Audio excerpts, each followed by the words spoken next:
A arte de ganhar dinheiro, as regras de ouro. O caminho da riqueza é tão simples quanto abrir a torneira e beber um copo de água. Mas o dinheiro só serve se você souber o valor dele. Se você não souber o valor dele, ele não serve para nada. Quem disse isso não foi eu. Quem disse isso foi o Peter Barnum. E ele escreveu esse livro há mais de 140 anos atrás, na época em que não existia essa balela de coach, né? Então, é um livro bem antigo, sem balela e direto ao ponto. E esse aqui já é o sétimo capítulo do livro. Eu já gravei a introdução, o capítulo um, 2, 3, 4, 5 e 6, e eu vou deixar o link aqui embaixo para que se você quiser ver. E hoje eu tô aqui num ambiente diferente, eu tô aqui na roça do meu sogro gravando vídeo, por isso vocês estão vendo um ambiente completamente diferente do que eu gravo normalmente, que é dentro do meu quarto, né. E aqui no livro, ele já começa aqui falando, né, esse capítulo, ele já começa falando que sobre os jovens, né. Ah, vamos fazer o seguinte, ó, se você não quiser perder os próximos capítulos, já se inscreve aqui no canal, porque eu tô gravando aqui a série, já tenho aqui 7 episódios gravados, né, esse aqui já é o sétimo capítulo, e vou deixar o link aqui na descrição, e se você quiser ver os próximos vídeos, se inscreve e comenta aqui embaixo se você concorda ou não com o que ele tá falando, beleza? Então ele começa aqui que não há erro maior do que quando um jovem acredita que terá sucesso com o dinheiro emprestado. Por quê? Porque com a experiência cada homem coincide com a do senhor Aston, que ele fala aqui no livro, né? Que disse: foi mais difícil para acumular os primeiros $1.000 do que todos os milhões seguintes que construíram minha colossal fortuna. Nessa época, há 140 anos atrás, né, $1.000 era uma coisa gigantesca já, né. E aqui ele fala que foi difícil ele acumular os primeiros $1.000, para depois ele acumular toda a colossal fortuna de milhões que ele acumulou, né. E aqui ele continua: "O dinheiro não serve para nada, a menos que você saiba o valor dele pela experiência. Dê a um garoto $20.000 e coloque na mão desse garoto esses $20.000 e dê a ele um negócio. E as chances são que ele perca cada dólar antes de completar um ano de atividade." Então aqui o que ele está falando é que o dinheiro, sem a experiência de ter ganhado esse dinheiro, né, você acaba correndo o risco de perder esse dinheiro. Hoje é óbvio que é mais fácil você ter conhecimento, né. Hoje aqui você já está no YouTube, você está buscando conhecimento aqui no YouTube, você está assistindo alguma coisa para poder se divertir, mas a internet hoje ela traz muito conhecimento pra gente. É possível a gente pesquisar hoje, principalmente com a inteligência artificial, a gente consegue ter ali muita informação pra gente, né, e isso acaba dificultando essa perca de dinheiro. Mas ainda hoje acontece muito disso, né, as pessoas ainda, por falta de conhecimento, perdem o dinheiro, né. E aqui ele continua: "É como comprar um bilhete de loteria e ganhar um prêmio. Vem fácil, vai fácil. Ele não sabe o valor do bilhete, nada vale nada, a menos que custe esforço. Sem abnegação e economia, sem paciência e perseverança, e começando com capital que você não conquistou, você não tem certeza de conseguir acumular." Então o que que ele está falando aqui? Que o dinheiro que vem fácil, sem experiência, ele não é um dinheiro que vai perpetuar, você não vai conseguir manter esse dinheiro, porque você não tem, experiência em manter esse dinheiro, né, tanto em ganhar quanto manter esse dinheiro, né. Eu escuto algumas pessoas falando, né, que, por exemplo: "Ah, se eu ficasse pobre", algumas pessoas que conquistaram a fortuna delas, né, a partir de trabalho, a partir de esforço, que elas reconquistariam a fortuna, conquistariam os primeiros milhões dele muito rápido, depois que eles passaram muito tempo aprendendo sobre como ganhar dinheiro, como administrar dinheiro, esse processo, né. E aqui basicamente o que o BT Barnum está falando é isso, que a pessoa, se ela não tiver experiência com dinheiro, ela pode ganhar uma bolada e acabar perdendo tudo, né. E parece ser muito complexo essa parte do livro, né, mas se você ver os outros capítulos, ele vai chegando nisso de uma maneira muito mais suave, né. Se você vê todas as regras que ele passou aqui no livro até agora, até esse ponto, você vai ver que isso vai se tornando algo, como eu posso dizer, natural para uma pessoa que seguiu todas as regras até esse ponto, né. E aqui ele continua falando que os jovens, em vez de esperar os sapatos dos homens mortos, deveriam estar de pé trabalhando, pois não há classe de pessoas que não se acomodam tanto em relação à morte como esses velhos ricos. E é uma felicidade para os herdeiros, respectivamente, que assim seja, né? Então aqui ele está falando muito de herdeiros, né? Mesmo que a pessoa nasceu às vezes num berço de ouro, ela corre o risco de perder o dinheiro, né? O conhecimento mesmo, né? Ele ganhou o dinheiro, não tinha experiência com o dinheiro, né? E acabou perdendo tudo, né? Que ele conquistou, perdeu tudo mesmo. Não construiu nenhuma casa. Se ele tivesse pegado esse dinheiro, com certeza ele tinha construído uma casa melhor do que aquele quarto de hotel, com os móveis melhores. Hoje, trazendo para hoje, né? Eu não sei na situação dele, que na época era até cruzeiro, né? Mas da situação de hoje, né? Se ele investisse esse dinheiro, se ele investisse esses 30 milhões, cara, dava pra ele poder viver, assim, tranquilamente. É óbvio que não com os luxos que ele tava tendo ali, né? Mas dava pra ele poder viver tranquilamente a vida dele toda, né? É um dinheiro que dá pra viver a vida toda. E aqui no livro ele continua falando, né? Aqui ele falou dos jovens, né, que esperam os pais morrer para poder ter herança. E aqui ele já no livro ele já passa, né, das pessoas que ganham dinheiro de forma fácil para os herdeiros, né? E aqui ele fala que muitas vezes as pessoas que nascem ricas, né? Antes disso aqui, ele fala um pouco que as pessoas nos Estados Unidos nessa época vivem um ciclo, né? As pessoas ficam ricas, né? A pessoa trabalha bastante, fica rica.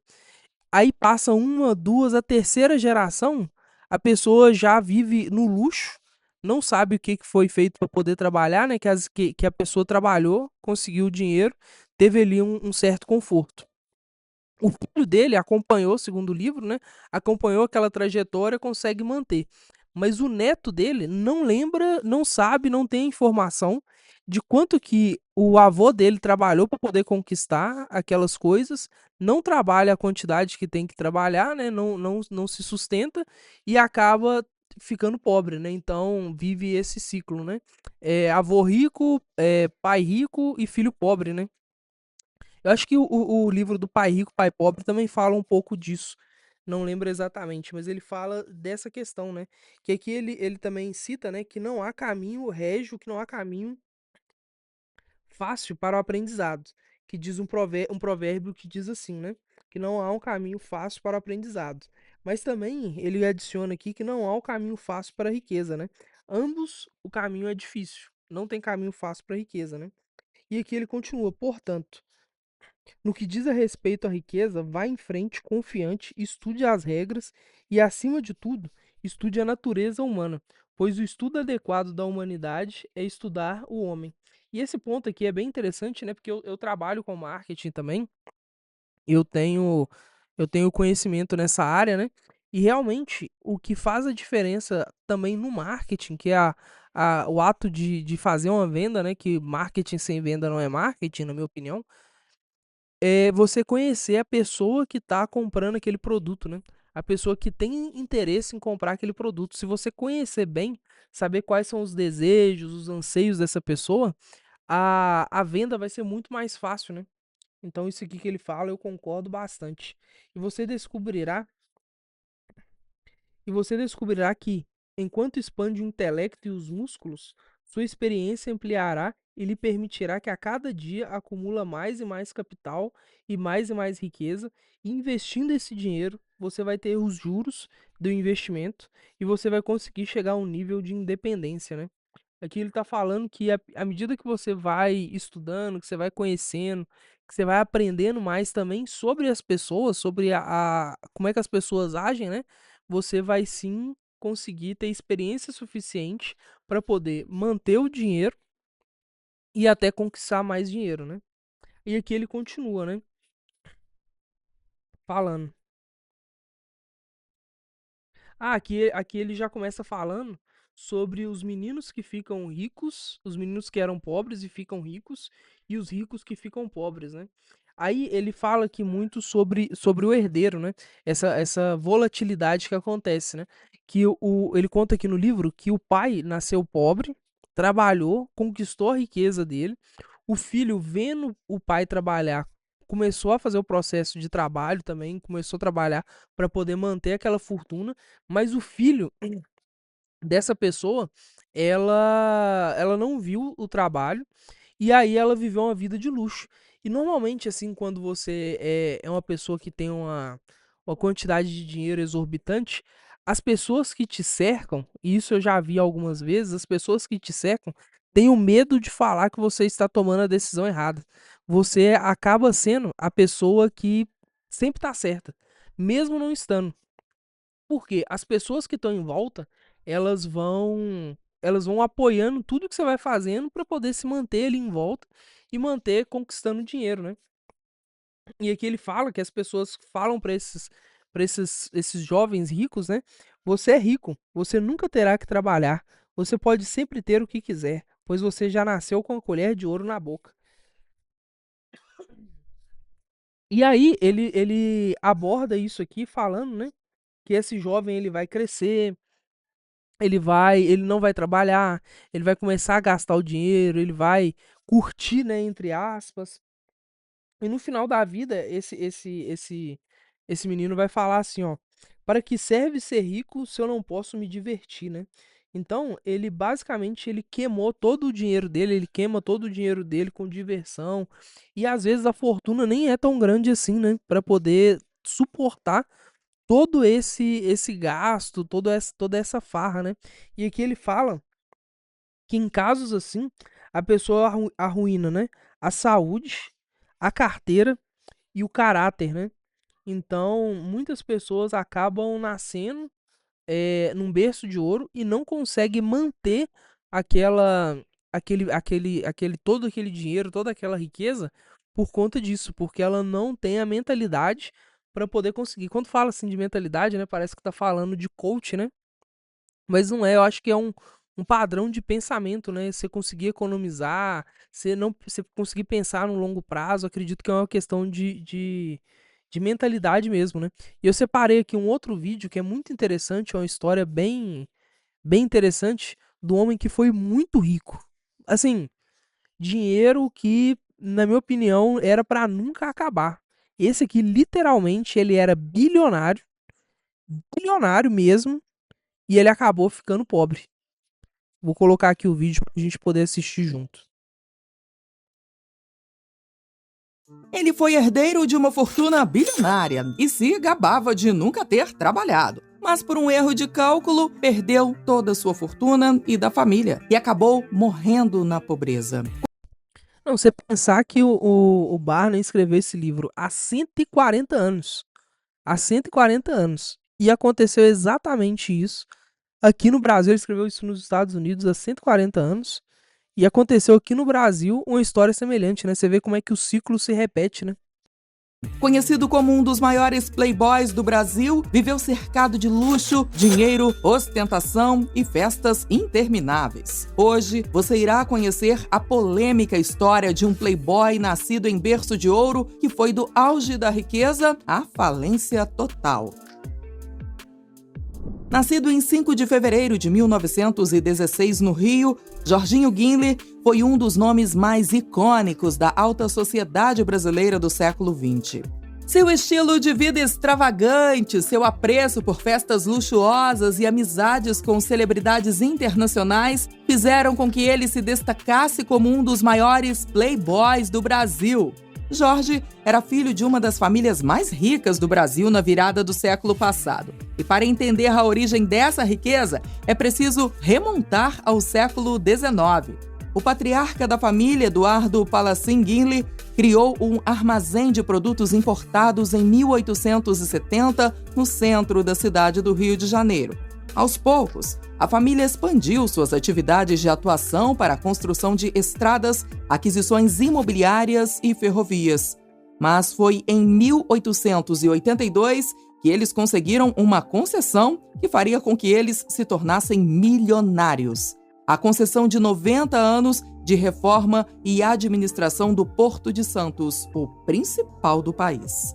Ao longo das 9 décadas seguintes, acredita-se que apenas o Porto de Santos tenha gerado uma fortuna estimada em 92 bilhões de dólares à família.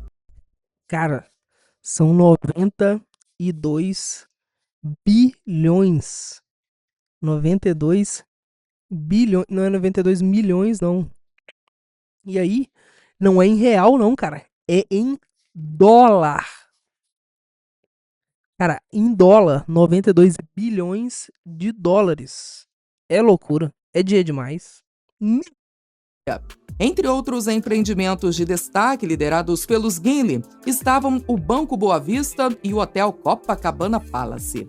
Alguns marcos arquitetônicos, como a Granja Comari, o Palácio Laranjeiras, atual sede do governo do estado do Rio, e a sede do Parque da Cidade, também são propriedades que pertenceram ao grupo. Jorginho Gimli era filho de Carlos Gimli e de Gilda de Oliveira Rocha, que era filha de um rico português que fixara residência no Rio de Janeiro. Assim, ele cresceu em um ambiente cercado de luxo, riqueza e oponência desde a mais tenra infância. O Copacabana Palace era uma verdadeira extensão de sua casa, e foi lá que Jorginho, aos 7 anos, conheceu o seu melhor amigo, Joaquim Baby Monteiro de Carvalho, que seria uma figura importante durante toda a sua vida. Jorginho Gimli estudava em casa com uma tutora alemã e, aos 12 anos, iniciou seu interesse pelo jazz, algo que também seria marcante em sua trajetória. Mais tarde, ele estudou filosofia e percebeu que se identificava com a doutrina epicurista. No entanto, desde a juventude, ele deixou claro que seu maior interesse era viver a vida como se ela fosse uma grande festa. Sua maior preocupação sempre foi aproveitá-la ao máximo, ter romances com mulheres, frequentar os melhores eventos e gastar sua fortuna enquanto circulava pelo jet set internacional. Nos anos 40, toda a rede de contatos no jet set fez com que Gimli recebesse uma espécie de cargo diplomático. Ele se tornou representante do Departamento de Imprensa e Propaganda do Brasil em Hollywood e contribuiu para a promoção do país no exterior. Ele não recebia uma remuneração específica para a função, mas contava com uma mesada de $60 mil que recebia da família. Caramba, hein? Imagina, você recebendo $60 mil de mesada da família? É dia demais, né? Nossa senhora. Esse aqui é impressionante, a quantidade de dinheiro, né? Entre os fatos marcantes que presenciou durante sua estadia em Los Angeles estão as gravações do clássico do cinema Casablanca e a assessoria ao Walt Disney na criação do personagem Zé Carioca, inspirado no Brasil. Ele tinha amizades com grandes personalidades americanas, como Howard Hughes, Orson Welles, Greta Garbo, Carmen Miranda e Ronald Reagan. Também fez amizade com brasileiros ilustres que viviam nos Estados Unidos, como o cônsul brasileiro em Los Angeles, Raul Bopp, e os escritores Érico Veríssimo e Vinícius de Moraes, que também trabalhavam no consulado. Com este último, Jorginho Gimli estabeleceu um forte vínculo de amizade e, anos mais tarde, prestigiaria o amigo em Cannes, quando o filme Orfeu Negro, baseado em uma peça escrita por Vinícius, se consagrou como vencedor da Palma de Ouro. Como funcionário não oficial do governo brasileiro na era Vargas, Jorginho Gimli contribuiu de forma significativa para a promoção de festividades brasileiras, especialmente do Carnaval. Ele convidava atrizes famosas para virem ao Rio de Janeiro, a companhia aérea estatal pagava as passagens e a hospedagem ficava por conta do Copacabana Palace, hotel de sua família. A relação com atrizes famosas ia muito além de uma simples amizade. Jorginho era sedutor convicto e, ao longo de sua vida, se envolveu com muitas beldades internacionais. A lista de atrizes que se relacionaram com Gimli em algum momento da sua trajetória inclui nomes como Marilyn Monroe, Rita Hayworth, Ernestine Russell, Ava Gardner, Hedy Lamarr, Lana Turner e Janet Leigh. Isso só para citar algumas. Entre as personalidades brasileiras que mantiveram encontros ou romances com Jorginho Gimli estão a Miss Brasil Marta Rocha, a cantora e atriz Eliana Pittman, a cantora Maísa e a atriz Sônia Dutra. Os romances com beldades famosas eram apenas uma parte de sua excêntrica vida.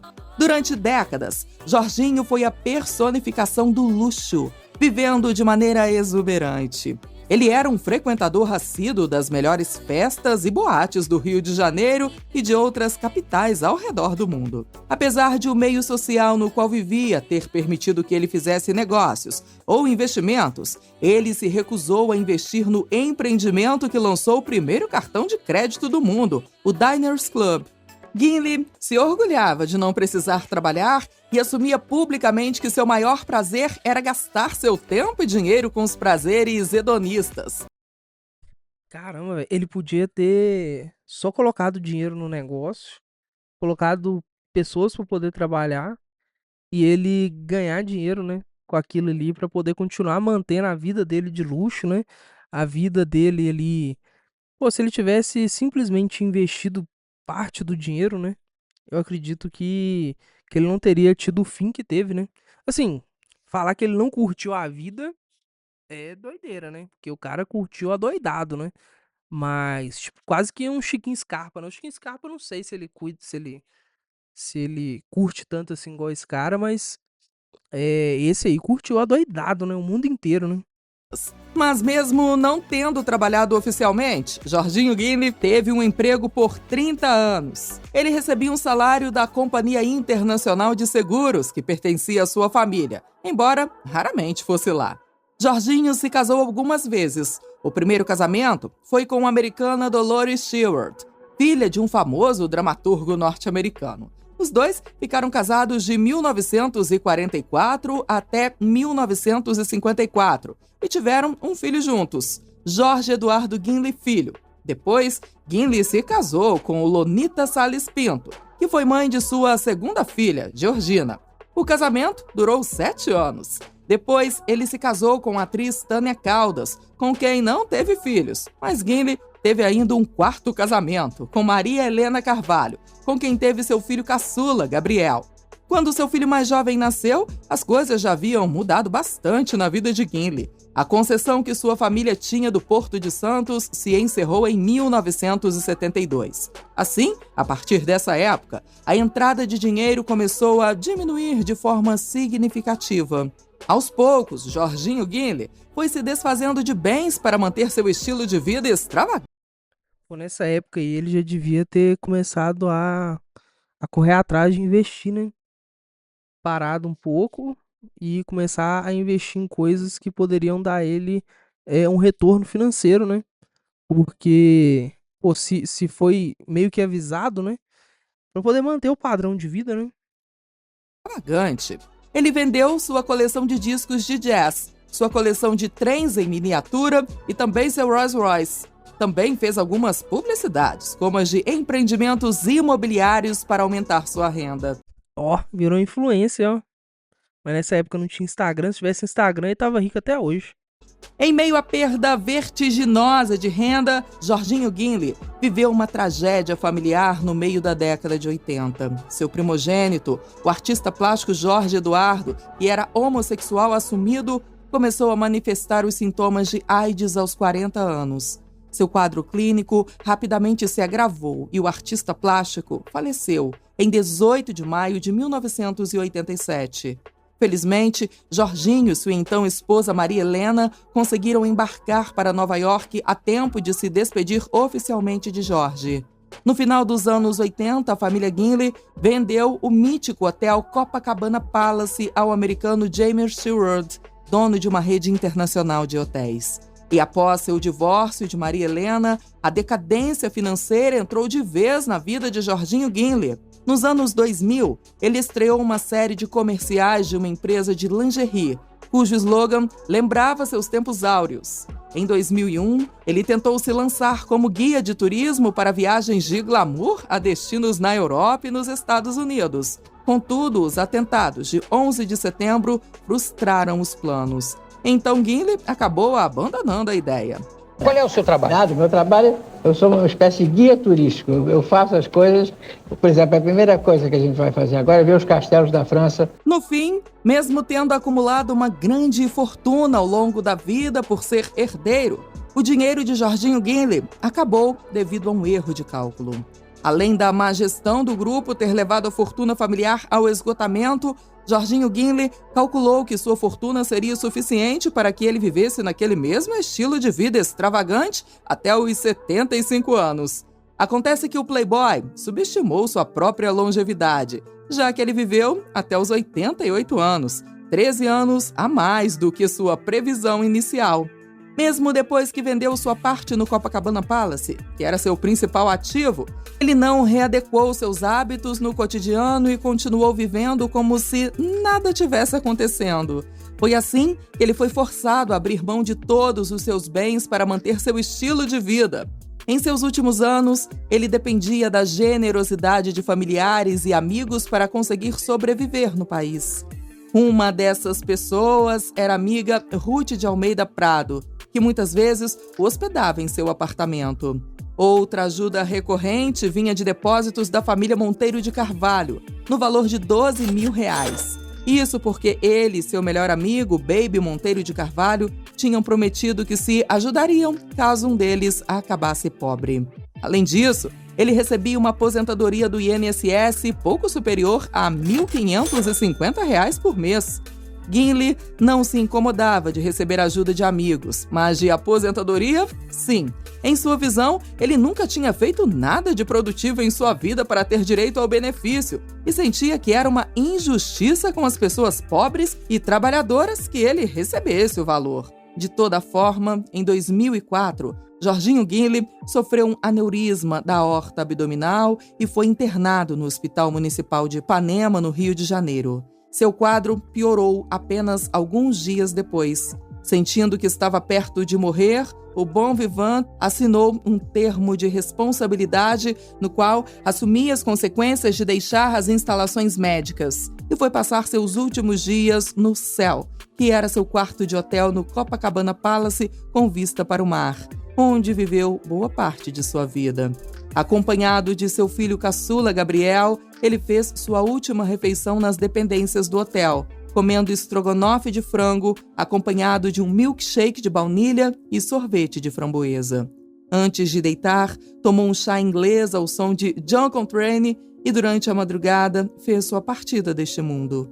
Ele foi sepultado no cemitério São João Batista sem cerimônia religiosa, conforme sua orientação. Jorginho Guinle também deixou registrado que não tinha arrependimentos e que teve uma vida muito melhor do que tinha imaginado. Seus filhos, herdeiros diretos de Jorginho Guinle, declararam que ele não deixou nenhum patrimônio como herança. Em 2019, o docudrama Jorginho Guinle Só Se Vive Uma Vez foi lançado nos cinemas, contando a história de vida do herdeiro mais famoso do Brasil. Ainda hoje, Jorginho Guinle permanece uma figura fascinante da história brasileira e seu impacto cultural sobrevive mesmo com o passar do tempo. O que mais te surpreendeu na história? O dinheiro não aceita desaforo, não, né? E aqui o livro, o capítulo ainda não terminou, continua aqui, né? Ele falando a diferença da Inglaterra para os Estados Unidos, né? Aqui no livro, ele fala que na Inglaterra o negócio faz o homem. Aí nos Estados Unidos, o homem faz o negócio, né? Ele fala aqui que numa das visitas que ele teve a, a rainha, alguém assim, deixa eu ver aqui, ó. Aí uma visita que ele teve ao Duque de Wellington, ele percebeu isso, né? Que lá era mais importante o título do que a sua profissão. Só que nos Estados Unidos, o que é mais importante é a profissão do que o título, né? O quanto você consegue ali rentabilizar com a sua profissão, né? E ele fala aqui, ó, a grande ambição deve ser superar os outros que se dedicam à mesma ocupação. E esse ponto aqui é bem interessante, que é o seguinte, no topo, né? Se você é um bom profissional em qualquer área, é muito pouco provável que você passe necessidade. Assim, ficar rico, rico mesmo, acho que é um pouco complexo de se falar, né? Mas que você vai passar necessidade, você não vai, né? E aqui ele conta até uma história, né? Que um estudante universitário chegou para um estudante universitário de direito chegou para um advogado, né? E perguntou ele assim: Poxa, eu não sei ainda em que área que eu vou atuar. A sua área tá superlotada? A sua área tá muito cheia? E aí ele respondeu que o porão tá superlotado, mas as áreas acima tá super vazio. O que que isso quer dizer, né?